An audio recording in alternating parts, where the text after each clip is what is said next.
Hey, you guys, welcome. I'm so excited to have you here. I'm Christy Cooper. I am the owner of Little Doula on the Prairie, and I also have a podcast, Birthing on the Prairies. And so, if you have found your way here, I'm so excited that you're here. Let's get started. So, welcome. You're on this wonderful journey of birth as somebody supporting a birther during this transformative time. It's essential to create a respectful and nurturing birth space. Here are some guidelines to help ensure a positive birthing experience. And so, again, if you are here, odds are you're an additional support person. You're the partner, you are the grandma, you're an auntie, you're a sister, you're a friend, you're a whoever you are. You're coming into the birth space. And so, if this birther, your birther in your life has sent this to you, she needs you just to kind of like check in with yourself to make sure that you are ready to enter the birth space with her. And so let's get started. So first things first, we need to respect personal space. So this is a great conversation to have with your birther going in. What are her comfort levels? What are they hoping to feel during their experience? Where are their boundaries? And so little things. Entering the birth space. Let's knock on the door. When we softly enter into this birth space, we're speaking softly. We're asking permission before we're touching their body and offering any sort of suggestions. We really need you to respect the boundaries and comfort levels of the birther who is doing all this really hard work bringing this baby here. Next thing, we're going to be very mindful of our language. We're only going to be using positive, encouraging, and empowering words to uplift the person who is birthing. They are going through all of the things that they are going through to make space in their body, stay breathing, doing all the things. And so I always tell my clients, nobody in the space is ever allowed to give up on the mom. The mom is going to be going through her own roller coaster of self-doubt throughout this journey of hers, and it's up to us to just hold space for that. We can't save them. We can only make space for them. And it's really important for them and their postpartum healing journey how they were treated in the birth space. So if you're someone who goes in there and is like, oh man, Christy, I don't know if you can do this. You look like you're really tired. I don't think you're going to have enough energy to push your baby out. I think that it's best that you get an epidural. I think. If you're saying anything that says like, I think, just kind of check in with yourself. And just be like, is it going to be better for me if she does these things, or is it going to be better for her? And so be really mindful with that language as you're going through these things. We're avoiding negative or fear-inducing vocabularies. Do not talk or ask questions during contractions. Like if there's anything to take home with this little workshop, I feel like that's like the biggest thing.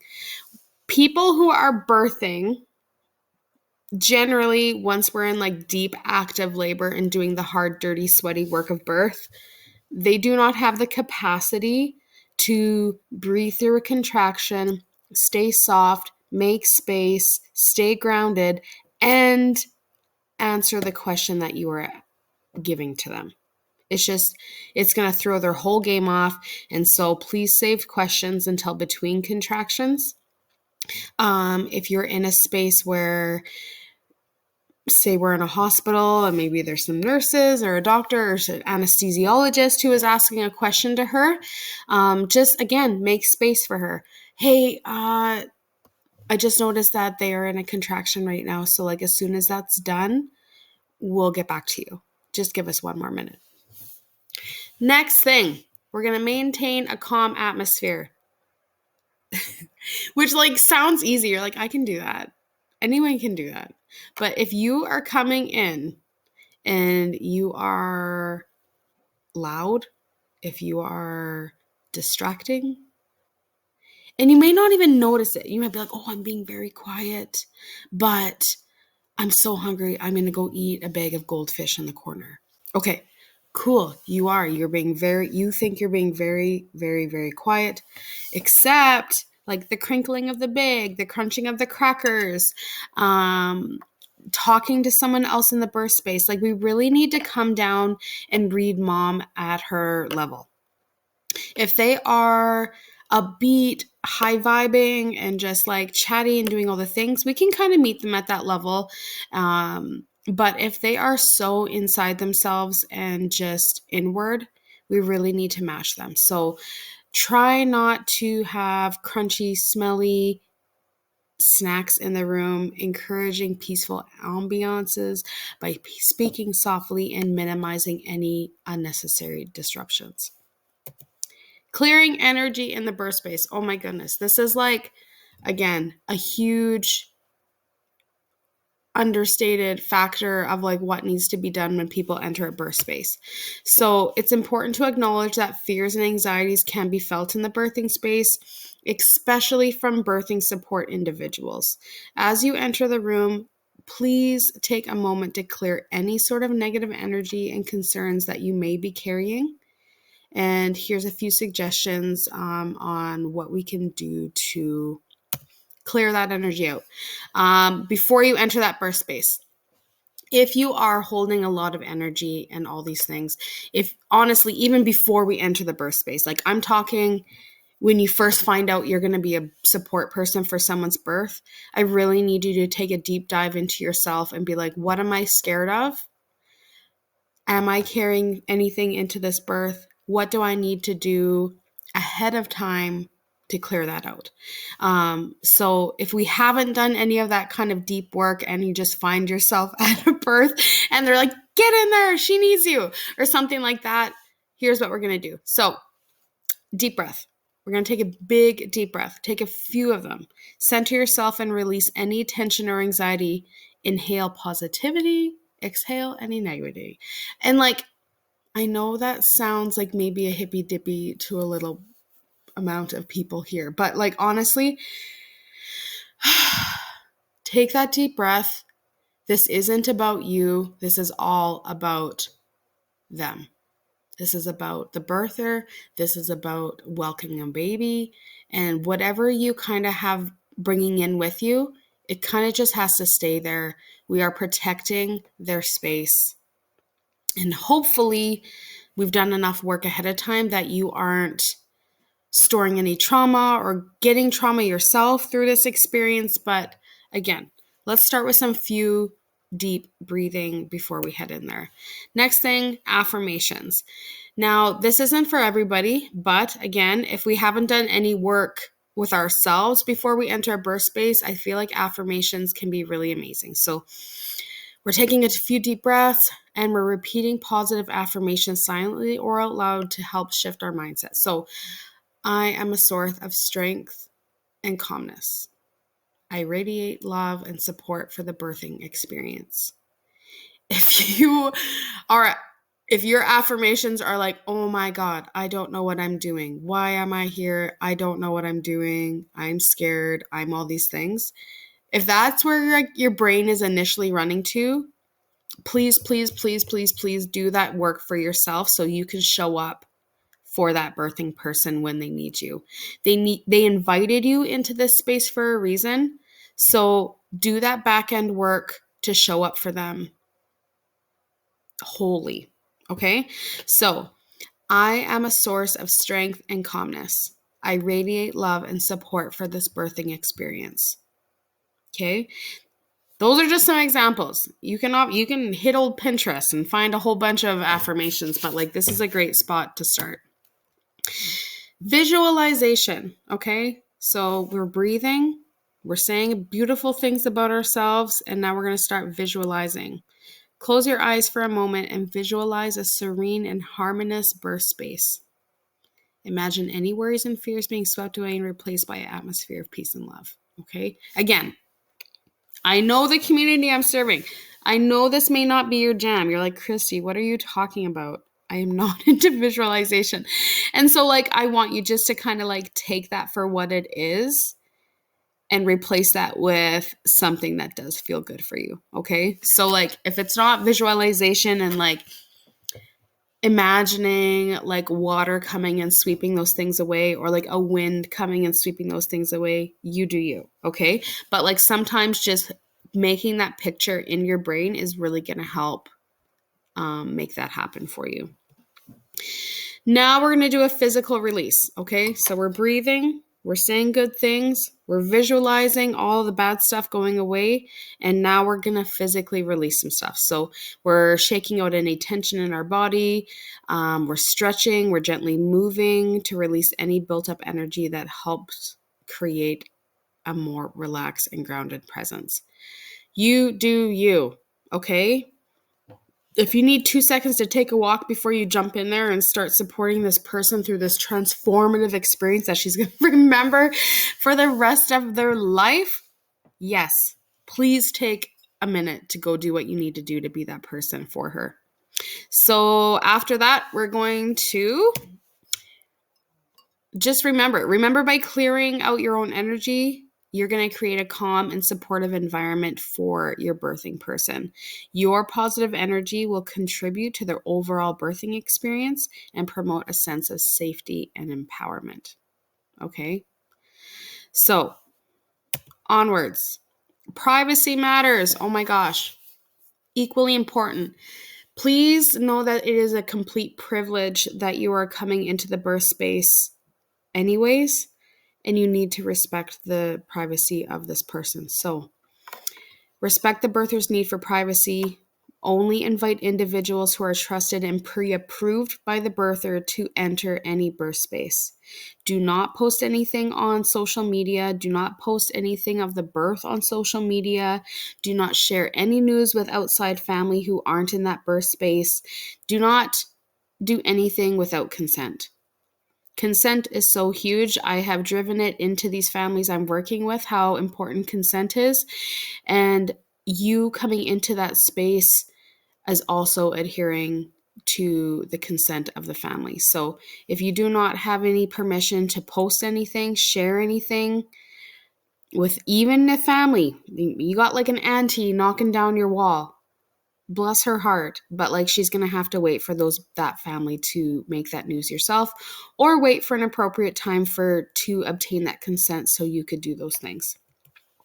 We're going to limit electronic devices. So minimize the use of phones, cameras, or any other electronic devices that may cause distractions. Focus on the birthing process and create a mindful atmosphere. Do not take phone calls in the birth space. Again, this is kind of going back to that atmosphere. So if you are busy on your phone, if you are answering calls, if you are doing text messages, you're not paying attention to the birther, they're going to feel that energy of this person does not deem me important enough to put that phone down. And so now I feel not supported, not loved, and fear is going to creep up. The stress hormones are going to start pumping, and we need those stress hormones to not be around so we can really let that oxytocin production take off, so this birth doesn't stall out for any reason.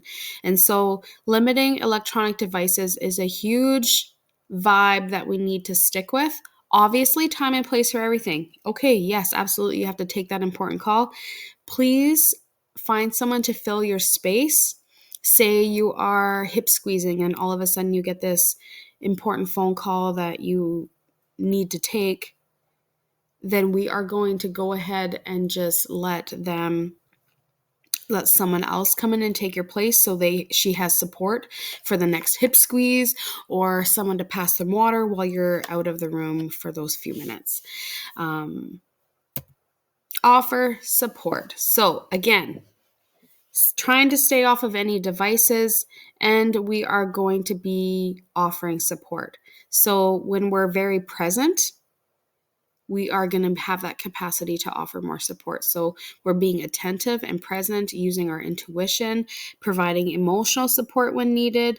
We're going to be following the birther's lead and offer reassurance for encouragement. If you're not sure what to do first, if you're like, what do you need? What do you need? What do you need? Again, we're really, really, really going to have to dive into that intuition inside of yourself and kind of move forward from there. So we are, again, doing a lot of this work pre the birth. So we're going through different things, what they might like. Do they like physical touch? Do they like water? Do they like cold cloths? Do they want essential oils? There's a whole list of things we can be doing for them. And so prenatally, it's really important to kind of go through that list so we can ensure that we are hitting the things that this birther sounds most excited to be trying. So if you know your birther hates physical touch and you come rocking in contractions trying to like rub their shoulders and rub their back, it's probably not going to be their vibe. So that's why it's important, again, to do this prenatally stuff, to do it. Again, I retell everyone, if you're not sure, look at your doula, look at your midwife, look at the nurse, and be like, do you think she would like this? If they give you like the thumbs up, like go for it. But like wait till the next contraction. Don't try it in a new one. So again, we're letting that person have the space in that contraction. And then when that contraction ends, that's when we open up conversation pathways again to get that going. Important concepts to understand. Okay, these are all very important things as anybody entering the birth space needs to get a hold of. You need to get okay with bodily functions. Okay? We make no judgments in her choices. We make sure they feel safe, happy, and loved. We learn how to follow their cues. We help tune into their instincts, emotions. They're going to run high. Your person might be supporting, might hit their personal limit with emotional and physical stress, and they may yell at you. They may scream at you. They might swear at you. They may ask you to even leave the birth space. I would respect what they're saying. Don't take it to heart. Don't take it too personal. They're literally just trying to survive that contraction, and you are kind of just the safest person to release that on. So I know it sucks in the moment when they're like, don't talk to me. Like, they're just kind of like snap. But I want you to also take that as like a compliment of like, you are their safest person in that room, and they only feel safest kind of unleashing that onto you. And so just know that if you find yourself not able to cope with any of these concepts, I ask that you find a quiet space out of the birthing space, take a moment, reflect, collect yourself, and when you're ready, come back into the birth space. So incredibly important. So like if you get in there and you start smelling poop, puke, urine, amniotic fluid, blood, if any of those things just aren't your vibe, again, I need you to get okay with that. There's all of those things are probably going to show up at some point in time in this birth. There's going to be a time where they ask for maybe some pain medication, where they like try to drill it into your head prior to the birth, where they're like, I don't want an epidural. I don't want any pain medications and blah, blah, blah, blah, blah. No matter how hard I ask for it, don't let me get it, or something like that. I understand that you're like, okay, this is my role. This is what I'm supposed to do. I need to protect her wishes. But sometimes wishes change. And so again, we're just protecting that experience because we don't want birthers suffering. There's a difference between pain and suffering. Pain is a welcomed normal in childbirth. It's pretty hard to escape. We have to welcome it. It has a purposeful pain we can deal with. But when that purposeful pain becomes something we are unable to manage anymore, it becomes on the tipping point of suffering. And so we also don't want that. So please look at the kind of big picture of what's going on in the space that's happening. If they start asking for things, and just make space for flexibility and just holding space for them. Ask questions. What are the benefits? What are the risks? Are there any alternatives? Again, making sure they feel loved and safe and happy. That's incredible. That's going to protect her oxytocin, learning how to follow her cues. She might have wanted all those massages and stuff, but all of a sudden in that birth space deep in labor land, she hates them. And we're just going to welcome that. Okay, cool. Pivot. Let's move on to the next thing. How can we help her next? And again, if you find that you need to make space, look at the nurse, look at the midwife, look at the doula, and be like, I just need a minute. Cool. I love that and I respect that. Please go ahead, go for a walk, get a snack, come on back, refueled and refreshed to support your birthing person. Following instructions. So we're going to respect the birther's plan and any instructions from the healthcare provider, avoiding making decisions on behalf of the birther unless specifically requested in any case of an emergency. Again, prenatally, I hope that you're working with this mom enough to know exactly what they want and need out of their birth. Sometimes things are going to come up in a birth where maybe there is a little bit of a medical emergency. It's okay to make space and ask questions. Again, I know it says here, any instructions from a healthcare provider. Obviously, a lot of these things still need consent. So that's a great way for you to kind of advocate for your birther. Hey, I hear you saying that we need to do this. Do you need consent for that? Is there any benefits? Is there any risk? Is there any alternative? So again, making space for conversation with these things.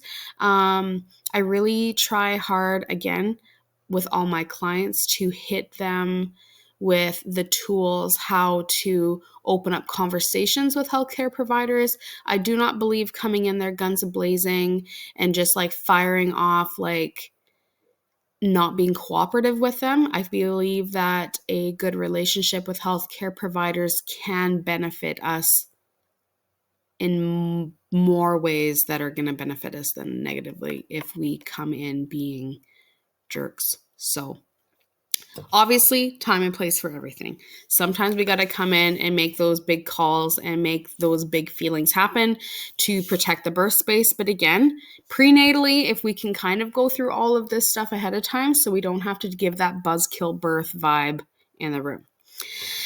We're going to help maintain cleanliness. So again, if you're at home, if you're doing a home birth or even at a hospital, birth center, wherever you're at, help keep the birth space clean and tidy.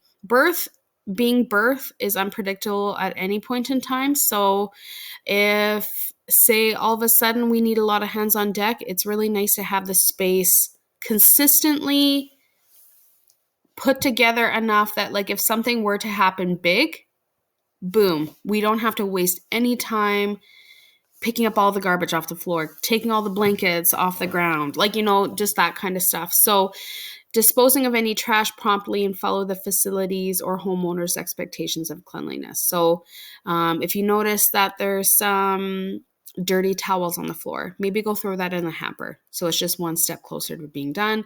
If you notice some garbage on the floor, pick that up, throw it in the garbage. And so we can just maintain that cleanliness. Again, making a clean space in the birth space. I'm not talking like bust out Mr. Clean here and like mop a floor, but like just make that space clean and tidy enough that you can maintain a mental cleanliness as well, and just let yourself be present in that birth.